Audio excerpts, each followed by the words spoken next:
प्रत्येक वर्ष 26 जनवरी को देश भर में उत्साह, उमंग और हर्षोल्लास के साथ भारत का राष्ट्रीय पर्व गणतंत्र दिवस मनाया जाता है। इस साल भारत अपना 75वां गणतंत्र दिवस मनाने जा रहा है। साल 1950 में इसी दिन अंग्रेजों का कानून यानी भारत सरकार अधिनियम एक्ट 1935 को हटाकर भारत का संविधान लागू किया गया था। इसी दिन देश को अपने पहले राष्ट्रपति मिले थे। ये तो हम सभी जानते हैं कि 15 अगस्त 1947 को भारत को अंग्रेजी हुकूमत से आजादी मिली थी, लेकिन 26 जनवरी 1950 को भारत पूर्ण गणराज्य बना। दरअसल भारत का संविधान लागू करने के लिए 26 जनवरी का दिन ही क्यों चुना गया, इसके पीछे भी एक कारण था।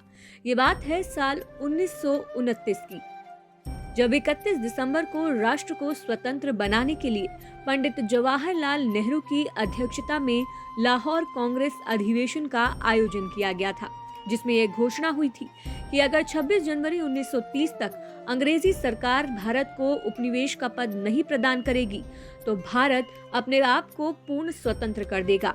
और ऐसा ही हुआ। अंग्रेज सरकार ने जब कुछ नहीं किया, तब देश के पहले प्रधानमंत्री पंडित जवाहरलाल नेहरू के नेतृत्व में इंडियन नेशनल कांग्रेस ने अंग्रेजी हुकूमत के खिलाफ पूर्ण स्वराज का ऐलान किया था।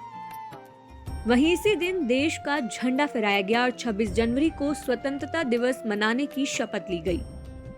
भारत की आजादी के बाद संविधान सभा की घोषणा की गई।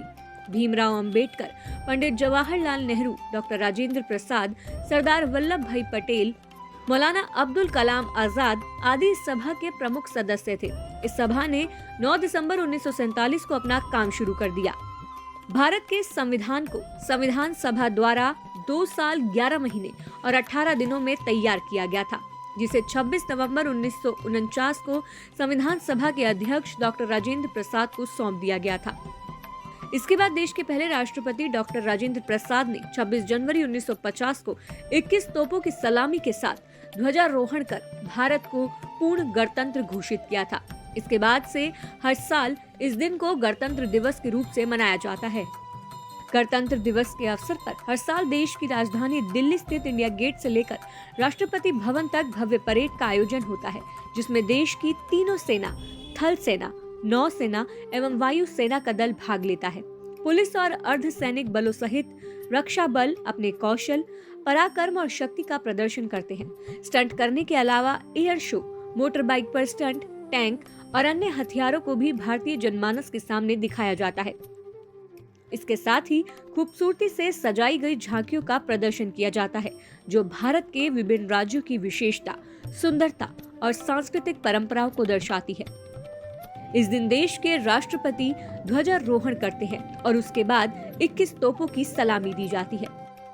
अनेकों चुनौतियों, अनेकों संघर्षों को पार करके भारत के वीर सपूतों ने अपनी कुर्बानी देकर, अपना सर्वस्व न्योछावर करके भारत को अंग्रेजी हुकूमत से आजाद कराया। हम सब भी मिलकर यही प्रयास करेंगे कि हमारे देश की एकता और अखंडता पर कोई आंच न आए। आप सभी को दिव्य कलश परिवार की ओर से 75वें गणतंत्र दिवस की हार्दिक शुभकामनाएं।